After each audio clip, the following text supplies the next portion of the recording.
In this lesson, we're moving on to the next menu, which is the play menu. So these settings have to do with what happens to your images after you've taken them. So there's options like protecting images, where it won't allow you to actually delete the images or format your card and delete those images based off of if you select a range of images or certain images, all images on a card, for example. So that's kind of cool if you do a really important event and you want to make sure that you don't delete those accidentally. You can rotate images, erase specific images.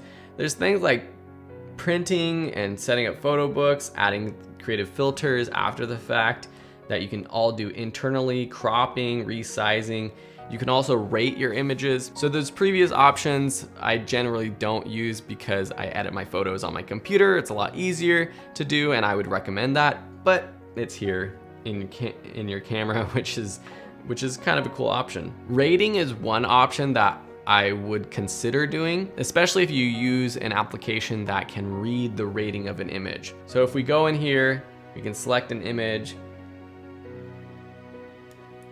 Let's find one of our images that we love. And then we press the set button and we give it a star rating. So you can go up to 5 stars or off. See, as I go through there, 1, 2, 3, 4, 5. And why would we do this? Because when we go back into our computer and we're editing these photos, it will save that data that you added to it through this menu. And you can see that on your computer so that you'll quickly know these images are my best ones, these ones are okay. So you can kind of create a star rating system of your own. I would typically use 5 as my best photos and then go down from there. And that makes it a little bit faster if you, once you get into the editing room, especially if you're out traveling or something like that. Generally, this is something I just do on my computer because I can see the full image. I can make sure things are specifically in focus or not. But if you want to do it internally, you can do that in this menu. You can also set up a slideshow. We talked about actually outputting this through the small HDMI or the mini HDMI cable to like a TV or something. Generally, you would just put it on a computer, but you have that option here as well. This next one allows you to erase specific images based off of certain things like star ratings or if they were at a specific time or date, things like that. This image jump with the dial option. So this is if you are reviewing your images just in the review menu. So say I'm looking at my images, let's look at the info a little bit closer. And then I just use the dial. It's going to jump 10 images, but we can change that to jump to something else. You can do a specific number, say you want it to jump 5 images or even more. Or you can change it to not jump, but to display by date. You can only choose to only view videos, only view protected images, display only images that are rated a certain thing, etc. And that's just customizing how you use that dial when reviewing your images. This last tab under the play menu gives you the option for displaying the autofocus point on your image when you're reviewing it. You can also change how the histogram is displayed. We haven't covered what the histogram is yet, but basically it's a scale that shows you how bright or dark your image is.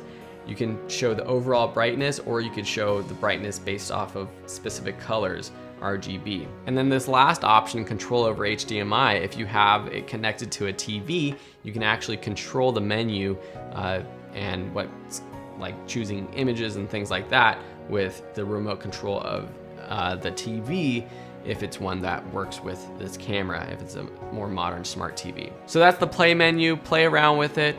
It's a lot of options that I wouldn't do myself because I like to do a lot of these things in post-production on my computer, but it's cool that you have those options internally as well. In the next lesson, we'll be going over the setup menu. We'll see you there. All right, moving to the setup menu. This is the yellow one that looks like a wrench. This menu has to do a lot with just how your camera is set up to shoot or to process images. So you can actually create folders here with this menu by selecting folders, And that's what we saw in the last menu with the play menu, where you can actually view specific folders or delete specific folders. You can go out and actually create a folder, for example, for different shoots, so that after the fact, when you bring in your photos on your memory card, it actually is saved into specific folders. You can also choose how your photos are numbered. So in general, it's just going to start from 1 and continue to go as you take more photos. You can also reset it here, or you can go in and choose to reset it if you want it to start over from scratch. You could also choose to have your photos auto rotate, so your camera can tell if you're taking a photo with when portrait mode or with the camera up and down, and so it will automatically rotate those images so you don't have to do so in post. Here's a very important thing: formatting your card. This is how you delete all the data on a memory card. It's something that is important to do to have a clean card at the start of most shoots, or if your card gets full, this is how you delete it. You also have the option for wireless communication settings. We haven't looked at this yet. There is also a button on the back of your camera, at least on the T7i. This is how you can connect to your camera with the mobile app, so you can do things like reviewing photos, transferring photos, and even controlling your camera. This is going to be an option on most new DSLRs. It might not be an option for yours if you are using an older Canon DSLR. In the next page, you have just more settings: auto power off. You can change how long it takes for your camera to power off.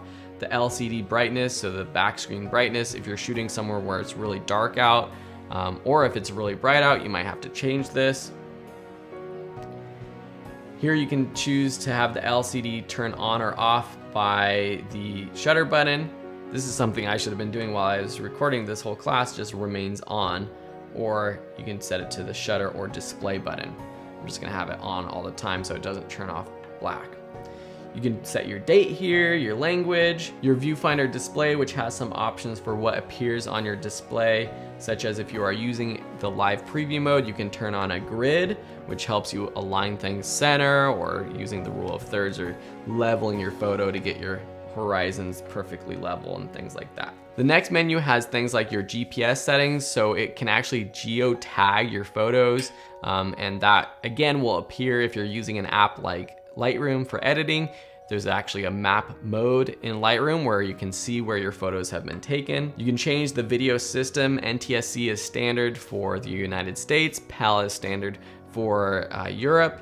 I'm sorry, I don't know what the standard is for other countries. It's just that I've shot in these 2 locations, so I know, but if you're into video, check that out depending on where you're shooting. You can also choose to adjust the touch control, so again, if it's like you're accidentally pressing buttons, or if you just want to turn it off, you can disable it or make it less sensitive. You heard that beep right there. If you're focusing and you press the shutter button halfway down, you can turn on or off the beep, show battery information or not. Sensor cleaning, this is something that it actually, whenever you turn off your camera, it does like a quick clean of your sensor. You can manually clean it through this menu, or you can turn off the actual auto sensor cleaning there. And then this last menu just has just some more information about your camera. Sometimes cameras have firmware updates, so you can see the version of this camera right here. You can also find information like where you can find the manual online, copyright information. If you want to add copyright information, this is probably a good thing to do, actually set up your copyright name, details, so that if someone does find your files, or if you import your files and they get transferred, that data is automatically saved on the files themselves. You can also clear all the settings if you made a bunch of changes. You're selling your camera, you want to reset it to how it was, you can set it there.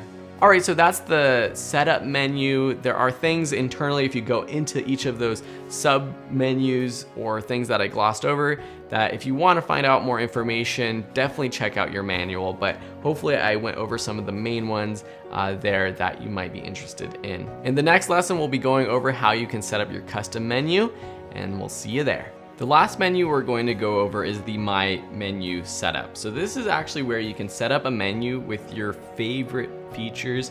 You can actually put basically any of the options that we saw in the previous lessons into a specific tab to make it easy to access. And that way you can take it from either the settings menu or the shooting menu and put it in one place for quick access. So to do that, just go to the green star tab. That's what it is on this DSLR. Some older DSLRs won't have this My Menu option. So if you go here and then you just click Add My Tab, we're going to click Add Tab, and then we're going to say Configure. Once you get there, you can select items to register, meaning which items you want to add to this menu. So we're going to click OK. And then it just basically has a list of all the items in the main menu. So if we go down here, say let's go, maybe you want to easily have the grid display option on. Okay, we're going to add that. Maybe we want to have, let's go add format card on there. Now if we go back to our menu, we have these options right here. So if we go back, we're shooting, then we go to our menu. There we have it right here. The reason why the grid display is turned off is because we're not shooting with the live view mode. If we are on live view, then we go to the menu. Now we can turn on the grid. And here you can see what that looks like actually. So it's kind of hard to see, but you see a grid on here, which helps you. So here we go, and we can quickly format our card, and that's as easy as that. We can go back to configure, we can delete selected items, delete all the items on a tab, delete the tab itself, add a new tab, rename the tab, all kinds of stuff just to customize that menu. All right, so I hope you've enjoyed these lessons on the menu system. If you have any questions, please don't hesitate to ask. I also encourage you to check out your Canon manual and do a quick Google search if there's something that we didn't cover fully enough. I didn't want to make these lessons too long and intricate because we could dive into every single menu option, but for many students that wouldn't be very practical. So if there is something that you're wondering about, of course you can ask us a question, but there's also Google or your Canon camera manual to help you out.